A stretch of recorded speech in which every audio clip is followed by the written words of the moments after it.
The COP28 Climate Change Summit in Dubai came to a close on Tuesday, but did the conference of the parties deliver for Africa, the least contributor to carbon emissions?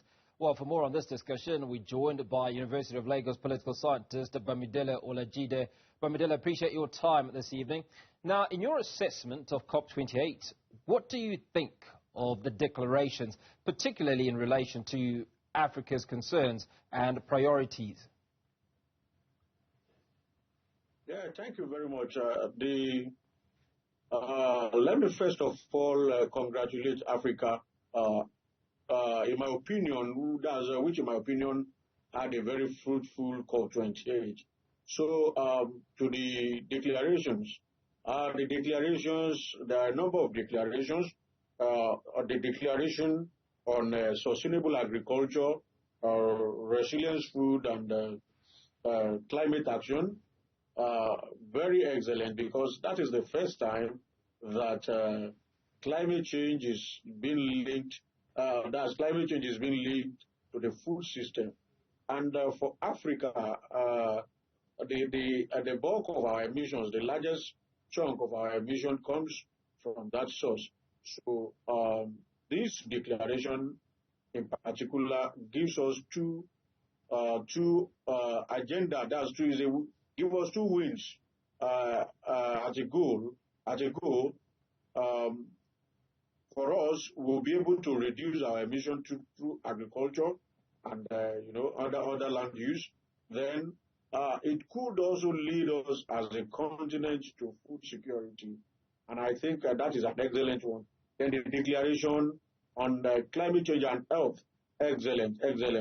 For those who have been following the climate change debate and discussion from time, they would have noticed that experts have been warning that the climate change is altering the healthcare dynamics in Africa. Introducing more virulent vectors of diseases here and there. So, the declaration on health is good for us, so that we can deal with the rising disease burdens that climate change is causing. So I think that is also a good one for us. Then on the UAE consensus, let me congratulate Africa for this is the best in terms of the assertiveness of the African group of negotiators. I think this is the best COP ever that they have had, in my opinion, because we saw Africa, coming, holding its own, declaring its positions on what it wants, and I think that is good. It shows we are coming up, in climate in the climate global discourse. It shows we are coming up, and we can get there. Then the operationalization of loss and damage fund, excellent. That was the first win that we had at that COP28, and that was great. That was great, because the African group of negotiators have been part of this, and why the loss and damage fund operationalization, is so heartwarming, is because the discussion, the debate, the negotiations have been on for over 20 years, if not 30 years. If not since the beginning of the Conference of Parties in 1995. So, Bamidele, if you'll allow me to come in there. So you talk about the loss and damage fund, and there's that amount of $720 million that has been provided into the fund or pledged for that fund. It is a good start, but it falls way short of what Africa does require. Are you content with this figure and see it as a great start towards the fund receiving more? Oh, you mean the pledges? Yeah, for the loss and damage fund. Yeah. You see, I come from a part of Africa that we celebrate small gains. So, it is not where we are going, definitely. It is not where we are going. However, we must also remember where we are coming from so that we can celebrate our small gains, our little gains. So while we need more funds, we need global partners on climate change to do more. You understand? We must celebrate this, and I challenge African governments and climate stakeholders to make sure that they do, their best to assess this loss and damage fund, because Africans are some of the most affected by loss and damage. You remember Cyclone Idai in 2019 that destroyed the whole city of Beira in Mozambique. That has never happened before. Experts agree that that's the first time climate change is destroying a city. I mean, that is massive loss and damage. You also remember what is happening in KwaZulu-Natal. It's been happening almost, on a regular yearly basis.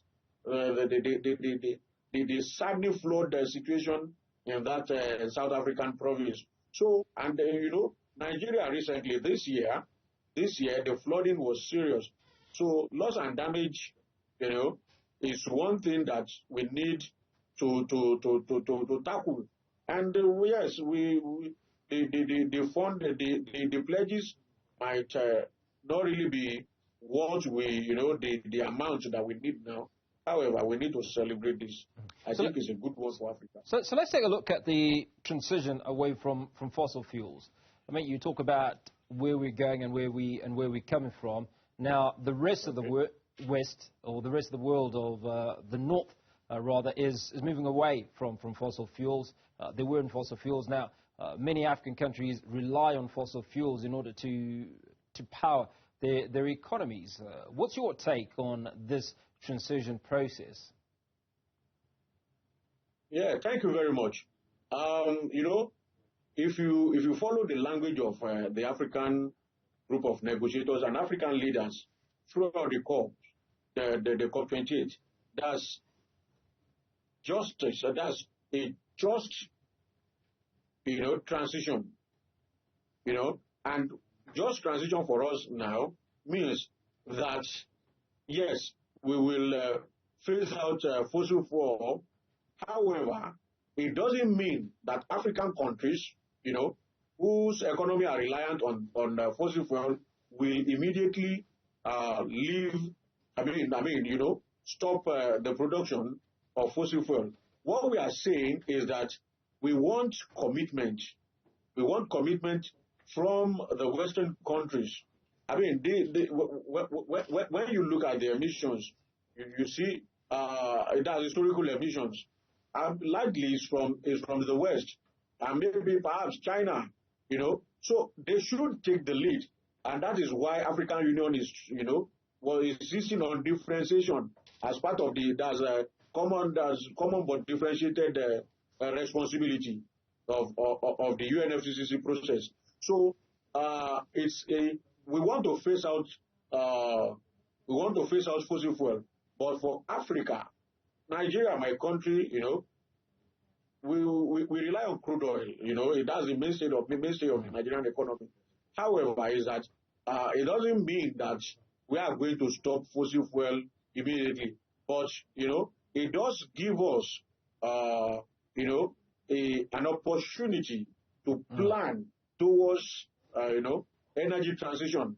And I don't know if you are aware that Nigeria already launched an energy transition plan that takes gas as a transition fuel. So Nigeria is already working towards that, so that Yeah, Bamidele, I'm going to have to thank you for your time and leave it there. I appreciate you speaking to us. Bamidele Olajide, University of Lagos, a political scientist, giving us a rundown of COP28.